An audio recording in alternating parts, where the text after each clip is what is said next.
Alice est dans un paysage tropical, des lumières douces, un océan vaste aux eaux claires qui viennent lécher une plage de sable fin bordée de palmiers qui oscillent dans le vent.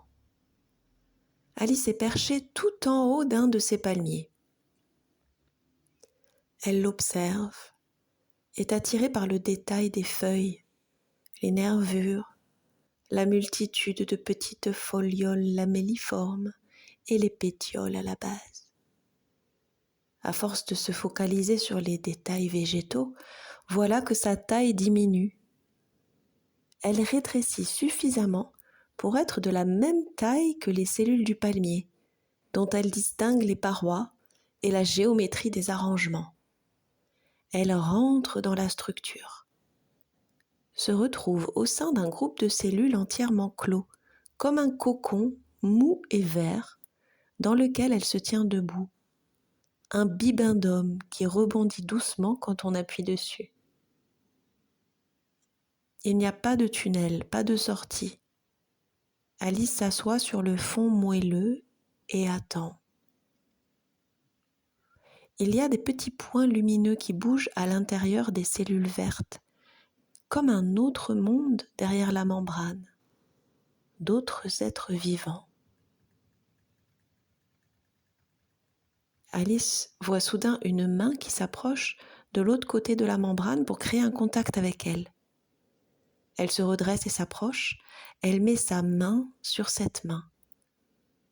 La membrane est tellement fine qu'elle a l'impression que les peaux des deux mains vont se toucher. Mais en même temps, cette barrière végétale est très solide. Alice voit même les lignes de la main de l'autre côté. Il y a une histoire de superposition des lignes, comme si cet autre être était un clone d'Alice, qui aurait le même génome, une Alice d'un autre monde. Quelle surprise pour Alice d'imaginer cette possibilité d'une jumelle derrière ce rideau végétal. Elle sait le monde des mystères plein de surprises, mais là, c'est vraiment incroyable. Un visage s'approche maintenant. Les deux visages se collent. Alice arrive à sentir le front de son alter ego. Étrangement, les yeux sont les mêmes des deux côtés. Mais très vite, voilà que la jumelle disparaît. Alice se retrouve de nouveau seule dans la chambre végétale. Heureusement, la structure s'ouvre par le haut, comme une fleur qui se déploie le matin au premier rayon du soleil. Alice se tient maintenant debout à l'extérieur, ses pieds dans de la couleur jaune, comme un cœur floral rempli de pollen. C'est une marguerite. Alice tape des pieds, ce qui soulève le pollen en l'air. Les grains d'un jaune d'or partent au loin emportés par les vents. Alice tape et tape encore, jusqu'à ce qu'il n'y ait plus de couleur jaune, que le pollen de la fleur soit entièrement remplacé par du vert. Alice a un peu mal au ventre. Elle est debout au centre de la fleur qu'elle prend maintenant le temps d'observer, plutôt simple, avec quelques pétales ronds et opulents. Soudain, Alice entend du bruit, comme des croassements. Au loin, tout un groupe de corneilles noires surgit de l'horizon et se rapproche. Elles transportent quelque chose dans leur serre. Ce sont des grains de pollen, oui, c'est ça, elles ramènent des grains de pollen à Alice et sa fleur. Un par un, les oiseaux passent au-dessus d'Alice et larguent leur livraison. Au centre de la fleur, Alice se retrouve couverte de pollen des pieds jusqu'à la taille. Les grains de pollen ne sont pas aussi jaunes que ceux qu'Alice a fait s'envoler. Ils ont une belle couleur dorée, orangée, qui lui fait penser au miel qu'elle mettait sur ses tartines. Comme si le pollen avait mûri. Le nouveau tas de pollen est vraiment bien accroché à la fleur. Même maintenant que la fleur se met à bouger avec le vent, les grains ne s'envolent pas. Alice lève très haut la jambe pour arriver à se mettre sur le côté, à se dégager du tas doré.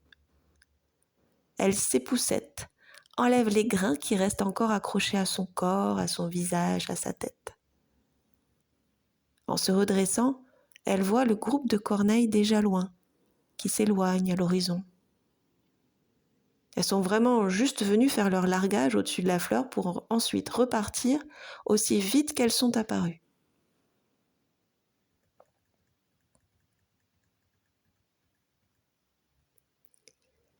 La fleur commence à beaucoup tanguer avec le vent. Alice ne tient plus debout et est obligée de s'asseoir pour ne pas risquer la dégringolade. Elle agrippe les bords du pétale pour bien tenir et ne pas tomber. Les pétales sont d'un blanc un peu rosé très doux, qui lui font penser à la couleur des litchis, des fruits qu'elle adore, tant qu'elle en a l'eau à la bouche. Avec son poids, le pétale penche et Alice prend conscience de la hauteur formidable qui la sépare du sol. Elle ne distingue pas bien en bas, c'est juste très vaste et très sombre, mais ses yeux s'habituent peu à peu et elle finit par comprendre que tout en bas s'étend une grande mer d'eau sombre et grise, presque métallique, comme du mercure, sur laquelle elle distingue des petits traits marrons. En focalisant encore plus, elle identifie de petites embarcations avec des humains à son bord, allant toutes dans la même direction. Sur le devant de chaque barque, un humain plonge un long bâton pour la faire avancer, comme une version océanique du punting, sorte de cabotage qu'Alice avait essayé à Cambridge. Sauf que là, à part les guides, tous les passagers sont des squelettes sans tête. Toutes les embarcations se dirigent vers une terre où se trouve un énorme tas de têtes empilées les unes sur les autres. Du haut de sa fleur, Alice observe, très impressionnée, cette quête des squelettes pour récupérer leurs têtes. Elle ne peut lâcher la scène des yeux tant elle est absorbée par cette vision. Dans le bateau, les squelettes sont totalement immobiles. Ils semblent vraiment sans vie, alors que les têtes sont tellement vivantes. Le contraste est saisissant. Les yeux des têtes sont écarquillés et s'agitent, avec un mélange d'incompréhension et de peur.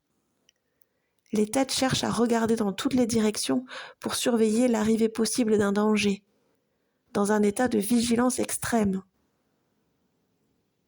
Il y a des sortes d'assistants à côté des têtes qui cherchent à leur mettre des lunettes pour les aider. Mais les têtes n'en veulent pas et se secouent pour faire tomber les lunettes. Elles veulent à tout prix regarder et rester à l'affût.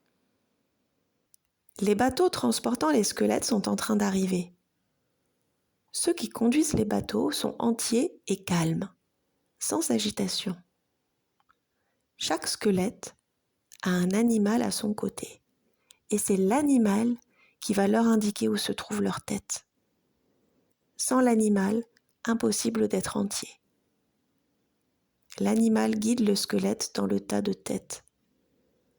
Alice voit un squelette qui vient de repositionner sa tête, et c'est comme si la vie coulait du haut vers le bas et le remplissait, avec une sorte de gel qui descend doucement de la tête jusqu'au bas du corps. Être entier rend la vie au corps. Et il y a toujours les yeux qui s'agitent dans tous les sens. Les squelettes sont agités avec des mouvements saccadés, ils n'arrivent pas à se calmer. Vu de loin, cela semble à Alice comme une danse étrange, qui lui fait penser à la fête des morts mexicaine, sauf qu'au lieu d'un épanchement joyeux, c'est ici une danse de libération des tensions. Comme si chacun était pris dans sa propre folie et n'arrivait pas à en sortir. Les guides conducteurs de bateaux sont alignés sur la berge, très calmes, sans rien faire, et ils observent la scène, sans s'en émouvoir, comme s'ils étaient habitués, comme s'ils savaient. Soudain, le sol s'effrite avec la danse macabre et le martèlement des coups de pied des squelettes. Cela finit en un tremblement de terre qui fait tomber tous les squelettes sur leur coccyx. Cela crée une onde qui va du coccyx à la tête, qui calme instantanément chaque squelette. Tous les squelettes sont maintenant assis au sol, tranquilles. Ils se redressent et repartent vers les barques. Les guides attendaient tout simplement que le processus aille au bout. Tous repartent dans l'autre sens dans les barques, dans un calme général. Alice observe une dernière fois de loin les petites embarcations sur la mer argentée, puis retourne à la fleur. Celle-ci referme ses pétales doucement. Alice se replace au centre, dans le pollen. Elle devient toute petite, minuscule, et glisse vers le bas dans la tige. Tout en bas, elle arrive à ressortir en grattant la terre. Elle est sur le sol, heureuse, mais encore abasourdie par ce voyage et cette danse des squelettes.